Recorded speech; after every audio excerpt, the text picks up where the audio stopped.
Lagway and the Florida Gators head into Death Valley, the real Death Valley, because they just conquered the other Death Valley. Garrett Nussmeier went into Clemson and got that huge win week 1, and with that number 3 in the nation ranking, has everybody believing that LSU is the team that can go out and win the Natty. Now, Florida, on the other hand, is coming off a very big loss to USF, a game they just had no business losing.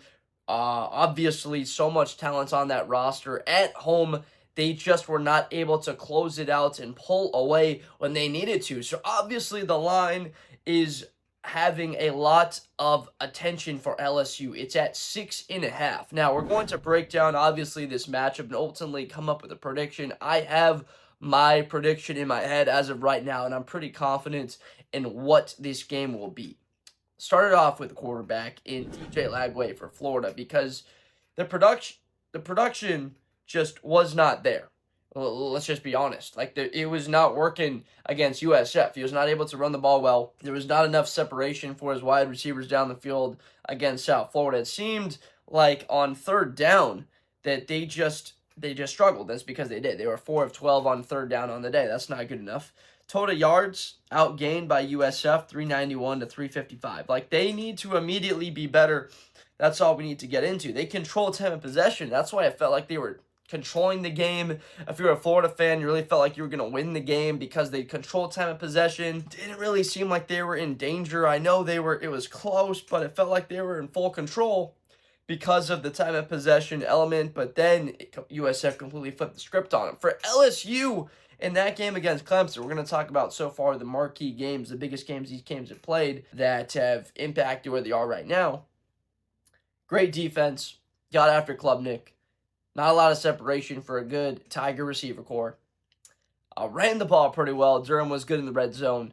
Elite plays on offense, right? Their wide receiver and Aaron Anderson really establishing and continuing to build off of what he did last year as one of the best wide receivers in college football.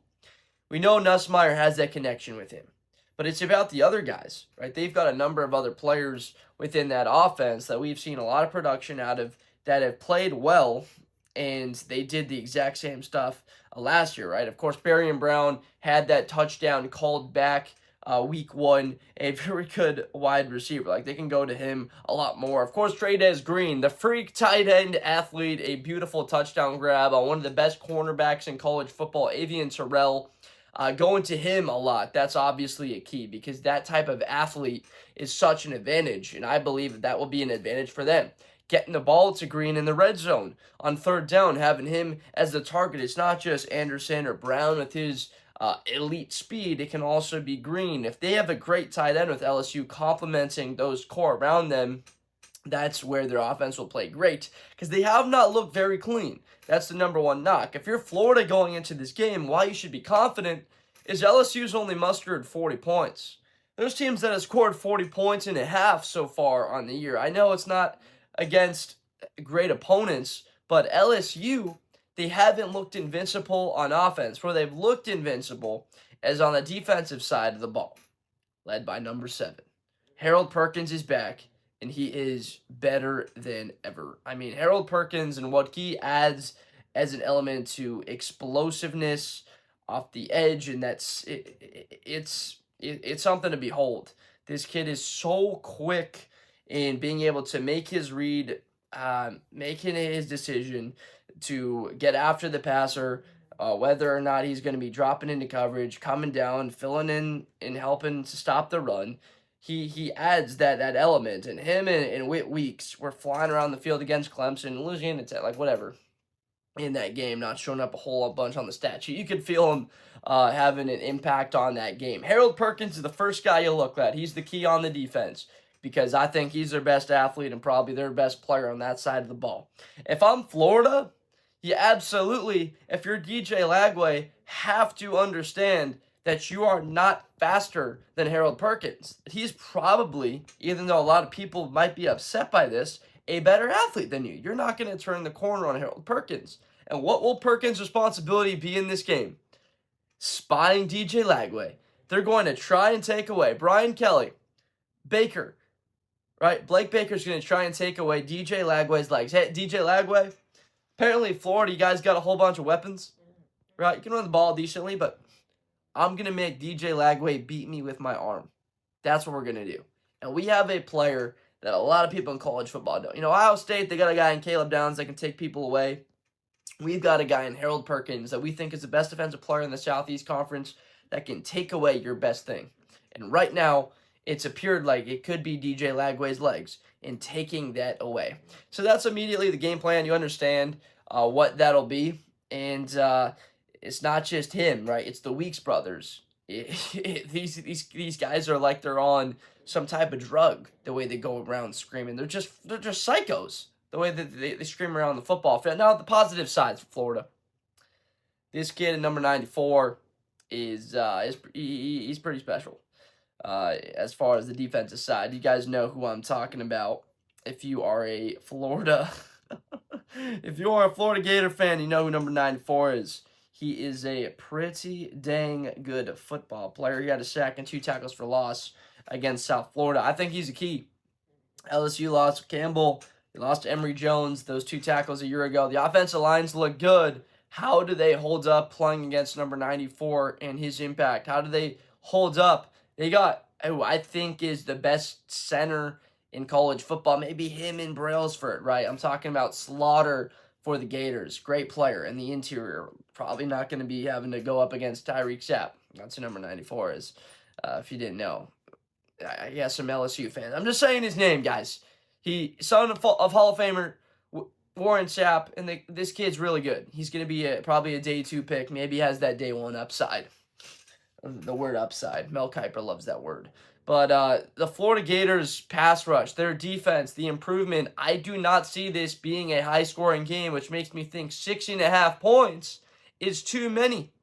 They're assuming that this game's going to get opened up, that Nussmeier is going to have leeway from Kelly to go out there and throw the football 36 times. I don't see the game going that way. I see Florida committing to the run, trying to get their backs going, trying to get Bog going, whether it be Jackson, getting DJ Lagway, 10, 11 carries, whether or not there's a Harold Perkins there to come down and tackle him. Make Perkins tackle you in the open field.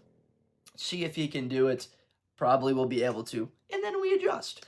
So that's how I see it playing out. I see this game being somewhere in the low 20s immediately. Now, I do think LSU wins because of the quarterback advantage, ability to throw the football. I'm not going to debate that Nussmeier is a better athlete than Lagway, or he's got a bigger arm. I will say he's more accurate, and so far this year, he has not made the mistake. Lagway with the interception against South Florida. Obviously, you turn the football over, it can hurt your football team. Nussmeier has not made the mistake yet on the year. That's what he's known for last year. I've got LSU winning this game 21-17. I think there's great defense. We get to see a lot of offense. Special teams play an important role in this. It's a perfect type of game. I would argue 21-17 is one of the best scores in football because you have the combination of great plays on offense, good special teams, defensive plays.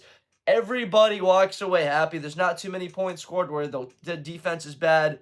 The score isn't too low. Look, Ohio State, Texas, 14-7, where it's like, oh, that game. Some people are saying that game's boring. I'm personally fine with great defense. Grew up a big fan of NFC and Big Ten football, right? So that's fine with me, defense. But 21-17 is my lean as of right now for the LSU Tigers. Now, this isn't the end of the video. Why am I going to back that up? And I want you to let me know down below in the comments, first of all, what your opinion is, who you think will win this game and why. But I do think Florida covers in this game, dropping to 1-2, being 0-1 to begin their SEC play is huge, and I believe that's a lot of it. Is they're going to come out motivated, pissed off, heading into Tiger Stadium in this night game, ready to go to darn war, because this is the beginning of their season in their book. Last week didn't happen. We're the Florida Gators, and SEC starts now. We don't lose an SEC game, we're going to the SEC champ game and probably college football playoff. That's how they have that approach and that mindset. For Billy Napier. That has to be the way it is when you play good teams. But it's just funny to me.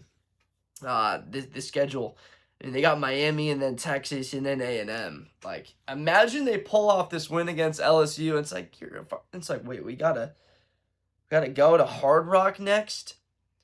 And then we're playing Texas.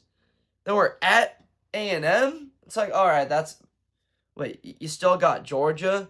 You still got Ole Miss and Tennessee and Florida State. That game against Florida State at the end is just the most ridiculous cherry on top. This is the opposite. Whatever the opposite of cherry on top is. I guess it's a brick or some charcoal in your gift from Santa Claus, because that's awful. Looking at that thing now, we were assuming that Florida State wasn't going to be good. I know it's not related to the game, but like, this is why they're going to be fired up against LSU, and almost has me cringing a little bit making a prediction against the Gators because of how physical this team is going to come out and play. I can see Florida jumping out 7-0, 10-3 in this game, similar to what Clemson did. I love the adjustments that they made. Kelly made that mistake in the end of the half. Really should have taken the points. If they would have made it 10-6 and played the way they did in the second half, that game's not even close. It's a 10-13 point game in the second half, and Klubnik doesn't even have a chance to tie it. We're talking about a whole different scenario here, and LSU might have been ranked the #1 team in the country, beating a top 5 team on the road by double digits. But Florida's got to win this game. They lose this game, the SEC possibility obviously is very much affected. You need LSU, first of all, to lose twice to jump LSU to get to the SEC title game. It'd be 1-2. This is, for all intents and purposes, folks, the season for the Florida Gators in Week 3. And I'll confidently say that when you're playing at Miami and Texas, 2 top 10 teams, and then you're still going to be playing Florida State, Tennessee, Ole Miss, and A&M, as well as Georgia. I'll say that. So that's why I think that Florida will come out and play well, but I do think they lose. I had them going into the season as a 7-5, 8-4 football team, and they can still be a very good team. It's just that schedule is something that we have never seen. I don't know if I've ever seen something like that in my life. The SEC schedule format is a bit broken, but on the other side of things, you got to play who you got to play and go out there and have some fun doing it. So let's enjoy this one. This is everything that you ask for as a college football fan, and I really believe this can be a great game. 2 very good coaches going up against each other. Florida was one of the hottest teams down the stretch at the end of last year, so we'll see if they're able to retain a little bit of that. I would not be surprised if they beat LSU and they go out there and do it. And LSU can still be one of the best teams in the country, but Florida does stack up roster to roster and have a number of guys. I'm just leaning that different way. So please let me know down below in the comments who you think will win this game, why, what the score will be, and give me a word to describe that Florida schedule. I know we've talked about it, but it's crazy. Please give me a word down below. So please subscribe for more content in the future. LSU will beat Florida 21-17 is the final prediction, but the Gators cover the spread. Look forward to more videos coming out. Certainly will be a lot more coming out very soon. So I will see you there next time. Thank you so much. Best player in college football. That Georgia and Ohio State game, New Year's Eve, is going to be a classic. Josh Blunder. Hi, everybody. I'm Josh Blunder. To the 40, 35, 30, Espinosa to the 20.